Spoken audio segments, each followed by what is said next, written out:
O Espiritismo, ele nos diz, né, os espíritos explicam para Kardec que nós fomos criados simples e ignorantes. Ou seja, nós estamos passando pelo processo que estamos passando porque estamos no processo de evolução. A gente é criado individualmente, cada um de nós, do zero. E começamos a praticar, a viver, a existir, a reencarnar sucessivas vezes, e na medida que vamos praticando a nossa vida, vivendo, agindo, nos comportando, errando, acertando, vamos desenvolvendo nosso livre-arbítrio. E à medida que nós vamos desenvolvendo nosso livre-arbítrio, que na realidade, na nossa condição atual de seres humanos do planeta Terra, ainda estamos bastante ainda pouco evoluídos nesse processo, nós chegaremos, desenvolvendo esse livre-arbítrio, nós conseguiremos chegar a um nível angelical, que é um nível de perfeição, que é um nível de poder agir, praticar o bem pelo bem, e não mais como fazemos hoje, tentando evitar punição e tentando buscar recompensa.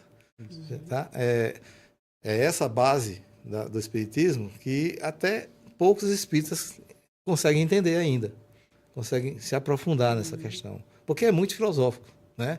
E é natural que muita gente que até não consiga mesmo abstrair bastante para isso. Mas imagina bem, a própria Bíblia, o Gênesis está dizendo lá, não comereis da árvore da ciência do bem e do mal. O que é a ciência do bem e do mal? Conhecimento. Conhecimento, mas de quê?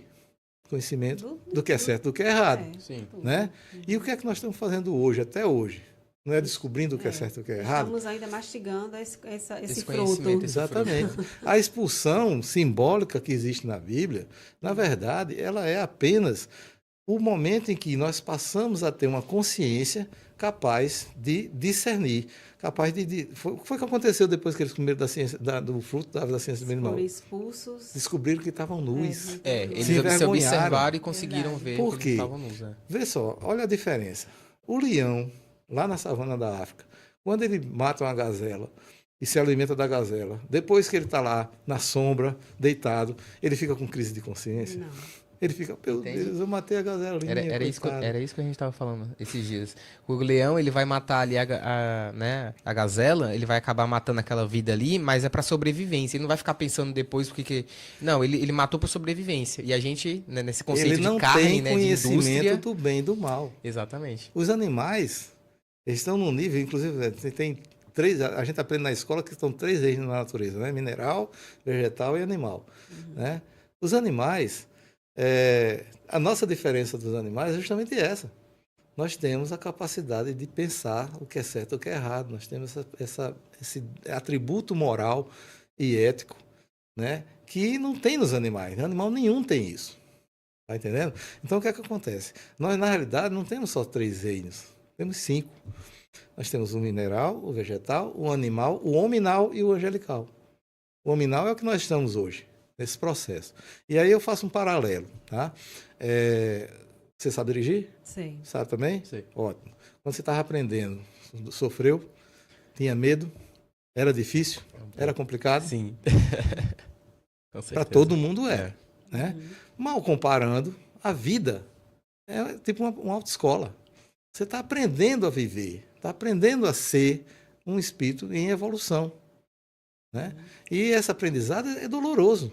Mas toda vez que você sofre, você aprende.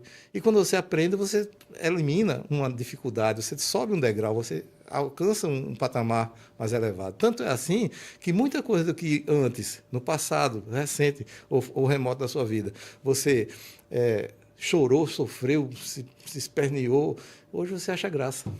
Por quê? Porque você subiu um patamar. Você já vê a coisa com outros olhos, você se fortificou, se fortaleceu. Né?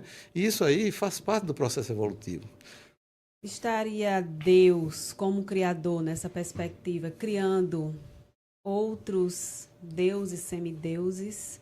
Porque qual seria o objetivo de um Deus criador criar criaturas que não são perfeitas, que ele está caminhando para essa perfeição, para ser tipo anjo? Como é que para ser merecedores desse processo, né? Dessa evolução, dessa felicidade. Eu gosto de usar também esse paralelo, né? Que Jesus falava o tempo todo em reino dos céus. O reino dos céus, o reino de Deus é como isso, é como aquilo, fazer aquelas parábolas e tudo mais, né? Na minha opinião, né, isso é muito, assim, uma divagação minha, tá? Na minha opinião, o reino dos céus nada mais é do que a felicidade. Eu pergunto a você, o que é que você mais deseja no fundo da sua alma? Aí você pode dizer, não, é ter uma casa, é ter uma família, construir uma família, é me formar, é isso, é aquilo outro. Mas por que você quer aquilo? Se você for atrás do porquê, você vai chegar à conclusão que tudo que você quer é ser feliz. E qualquer ser humano, nesse planeta, em qualquer outro planeta do universo, tudo que quer é ser feliz. Só que Jesus veio aqui, dando esses exemplos de reino dos céus, né, falando que o reino dos céus, justamente dizendo, né, você quer ser feliz? Faça isso. Aí tem até uma música do Padre Zezinho, que eu gosto muito, que é assim, eu não vou cantar porque a minha voz é horrível, né? Um dia uma criança me parou, olhou nos meus olhos a sorrir, caneta e papel na sua mão, tarefa escolar para cumprir.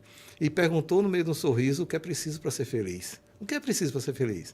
E aí ele responde, amar como Jesus amou, sorrir como Jesus sorria, pensar como Jesus pensou, né? Viver como Jesus viveu, enfim, seguir o mestre que veio com a missão de nos ensinar o caminho da felicidade, o passo a passo, o manual de instruções, que até hoje a gente ainda não conseguiu entender.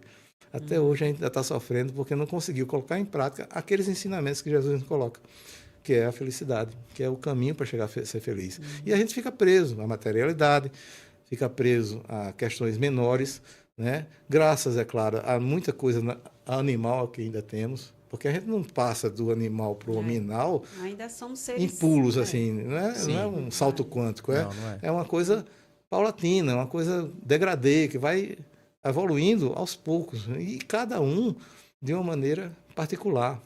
É por isso que também eu interpreto dessa forma. Jesus dizia que a porta do céu era a porta estreita. E eu gosto de dizer, é porta estreita porque só passa um de cada vez. Ah, entendi. A pessoa não passa com o outro junto, entendeu? Uhum. Ela tem que passar individualmente, porque é um processo individual.